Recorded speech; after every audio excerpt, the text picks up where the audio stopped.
ನಮಸ್ಕಾರ ಸ್ನೇಹಿತರೆ, ಚಾನಲನ್ನು ಸಬ್ಸ್ಕ್ರೈಬ್ ಮಾಡಿಕೊಂಡು ವಿಡಿಯೋವನ್ನು ಪೂರ್ತಿ ನೋಡಿ. ನಾನು ಇವತ್ತು ಒಂದು ಹೊಸ ವಿಡಿಯೋ ಜೊತೆಗೆ ಬಂದಿದ್ದೇನೆ.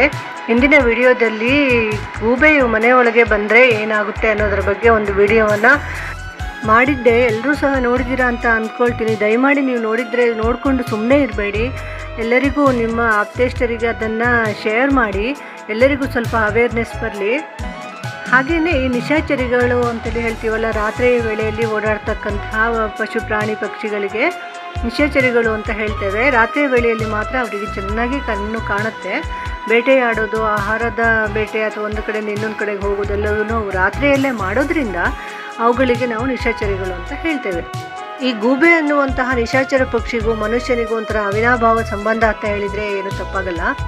ಏನೋ ಗೊತ್ತಲ್ಲದೆ ಪೆದ್ದಾಗಿ ಆಟಿದ್ರೆ ಗೂಬೆ ಅನ್ನೋದಾಗಲಿ, ಏನಾದರೂ ಕೆಟ್ಟದ್ರೆ ಅನಿಷ್ಟ ಗೂಬೆ ಅನ್ನೋದಾಗಲಿ ಎಲ್ಲ ನಾವು ಅವಾಗ ಕೇಳ್ತಾ ಇರ್ತೇವೆ. ಇಂತಹ ಋಣಾತ್ಮಕತೆಯಾದ ಭಾವನೆಯನ್ನು ಹೊಂದಿರತಕ್ಕಂತಹ ಗೂಬೆಯು ಮನೆ ಒಳಗಡೆ ಬಂದರೆ ಏನಾಗುತ್ತೆ ಅನ್ನೋದ್ರ ಬಗ್ಗೆ ಒಂದೆರಡು ಮಾತನ್ನು ಹೇಳೋದಾದರೆ, ಇಂಥ ಅಥರ್ವಣ ವೇದದಲ್ಲಿಯೇ ಇದರ ಬಗ್ಗೆ ಹೇಳಿದೆ. ನಿಜವಾಗಿಯೂ ಗೂಬೆಯು ಋಣಾತ್ಮಕತೆಯನ್ನು ಹೊಂದಿದೆ ಅನ್ನೋದನ್ನು ಅದು ತಿಳಿಸುತ್ತೆ. ಇದರ ದೇಹದ ಪ್ರತಿ ಒಂದು ಭಾಗದಲ್ಲಿಯೂ ಅತ್ಯಂತ ಹೆಚ್ಚು ಋಣಾತ್ಮಕತೆಯನ್ನು ಹೊಂದಿದೆ ಅಂತ ಹೇಳ್ತಾರೆ. ಅತ್ಯಂತ ಕೆಟ್ಟದಾಗಿ ಏನಾದರೂ ಮಾಡಬೇಕು ಅಂತ ಅನಿಸಿದರೆ, ಈ ಮಾಟ ಮಂತ್ರಗಳು ದುಷ್ಟ ಪ್ರಯೋಗಗಳೆಲ್ಲ ಮಾಡ್ತಾರಲ್ಲ, ಅಂಥ ಸಂದರ್ಭದಲ್ಲಿ ಗೂಬೆಯ ಒಂದೊಂದು ಭಾಗಗಳಿಗೂ ಇನ್ನೂ ವಿಶೇಷವಾದಂತಹ ಋಣಾತ್ಮಕತೆ ಇದೆ. ಹೆಚ್ಚು ಪ್ರಯೋಗಗಳನ್ನು ಅದರ ಮೇಲೆ ಮಾಡ್ತಾ ಇದ್ರು ಜನರು ಅನ್ನುವಂತಹ ಉಲ್ಲೇಖನೂ ಸಹ ಇದೆ. ಗೂಬೆಗಳು ಮನೆಯೊಳಗೆ ರಾತ್ರಿಯ ವೇಳೆಯಲ್ಲಿ ಬಂದರೆ ನಿಜವಾಗಿಯೂ ಸಹ ಮೃತ್ಯು ಭಯ ಕಾಡುತ್ತೆ ಅನ್ನುವಂತಹ ಬಲವಾದ ನಂಬಿಕೆ ಈಗಲೂ ಸಹ ಜನರಲ್ಲಿ ತುಂಬಿಕೊಂಡಿದೆ. ಇಂತಹ ಸಂದರ್ಭಗಳಲ್ಲಿ ನಾವು ಮಾಡಬೇಕಾದಂತಹ ಮುಖ್ಯವಾದ ವಿಚಾರ ಅಂದರೆ ಭಯವನ್ನು ಬಿಡೋದು, ಹೆದರಿಕೆಯನ್ನು ಬಿಡೋದು. ಇದೇ ರೀತಿಯಲ್ಲಿ ಇನ್ನೊಂದು ನಿಶಾಚರ ಪಕ್ಷಿ ಅಂತಲೇ ಹೇಳಿದರೆ ಇದು ಬಾವಲಿ. ಇದು ವೈಜ್ಞಾನಿಕವಾಗಿ ನೋಡಿದಾಗ ಇದನ್ನು ಹಾರಾಡುವ ಸಸ್ತನಿ ಅಂತೇಳಿ ಹೇಳ್ತಾರೆ.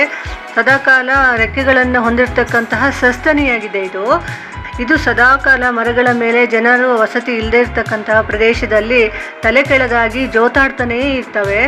ಇವು ರಾತ್ರಿಯ ವೇಳೆಯಲ್ಲಿ ಮನೆಯ ಒಳಗೆ ನುಗ್ಗಿದ್ರೆ ಮನೆಯಲ್ಲಿರುವ ಸಂತಾನಕ್ಕೆ ತುಂಬ ತೊಂದರೆ ಬರುತ್ತೆ ಅಂತ ಹೇಳ್ತಾರೆ. ಕೆಲವು ಸಂದರ್ಭಗಳಲ್ಲಿ ಇದು ನಿಜವೂ ಸಹ ಆಗಿದೆ, ನಾನು ಗಮನಿಸಿದ ಹಾಗೆ. ಎಷ್ಟು ನಿಜವೋ ಎಷ್ಟು ಇದೋ ಗೊತ್ತಿಲ್ಲ, ಆದರೆ ಋಣಾತ್ಮಕತೆ ಹರಡುವುದಂತೂ ಖಂಡಿತ ಇದು. ಈ ಬಾವಲಿಯು ಸಾಧಾರಣವಾಗಿ ಮಲವಿಸರ್ಜನೆಯನ್ನು ಬಾಯಿಂದಲೇ ಮಾಡುತ್ತೆ, ಆಹಾರ ಸೇವನೆಯನ್ನು ಬಾಯಿಂದಲೇ ಮಾಡುತ್ತೆ. ಅತ್ಯಂತ ಋಣಾತ್ಮಕವಾದಂತಹ ಪಕ್ಷಿ ಇದು ಅನ್ನುವಂಥ ನಂಬಿಕೆ ನಮ್ಮ ಭಾರತೀಯರಲ್ಲಿ ಇದೆ. ಇಂತಹ ಸಂದರ್ಭದಲ್ಲಿ ಅತ್ಯಂತ ಮುಖ್ಯವಾಗಿ ಗಮನಿಸಬೇಕಾದಂತಹ ಅಂಶ ಅಂತ ಹೇಳಿದರೆ, ಇಂತಹ ಪಕ್ಷಿಗಳು ರಾತ್ರಿ ವೇಳೆ ಬಂದಿದೆಯೋ ಹಗಲಿನ ವೇಳೆ ಬಂದಿದೆಯೋ ಅನ್ನೋದು. ಹಗಲಿನ ವೇಳೆಯಲ್ಲಿ ಪಕ್ಷಿಗಳ ಪ್ರವೇಶದಿಂದ ಯಾವುದೇ ಥರದ ಕೆಟುಕು ಆಗೋದಿಲ್ಲ, ಹಾನಿಯೂ ಆಗೋದಿಲ್ಲ. ಆದ್ದರಿಂದ ರಾತ್ರಿಯ ವೇಳೆಯಲ್ಲಿ ಪ್ರವೇಶ ಮಾಡಿದರೆ ಮಾತ್ರ ನಮಗೆ ಕೆಡುಕುಂಟಾಗುತ್ತೆ. ಇಂತಹ ಸಂದರ್ಭದಲ್ಲಿ ಗೂಬೆ ಮನೆಯನ್ನು ಪ್ರವೇಶಿಸಿದ ತಕ್ಷಣ ಅದನ್ನು ಹೊರಗಟ್ಟಿ ಅಥವಾ ಅದು ಹೊರಗಡೆ ಹೋಗೋ ತನಕ ಕಾದಿದ್ದು ತಕ್ಷಣವೇ ಅರಿಶಿಣದ ನೀರನ್ನು ಮನೆಯ ತುಂಬ ಪ್ರೋಕ್ಷಣೆ ಮಾಡಿ ಮನೆಯನ್ನು ಶುದ್ಧ ಮಾಡಬೇಕು.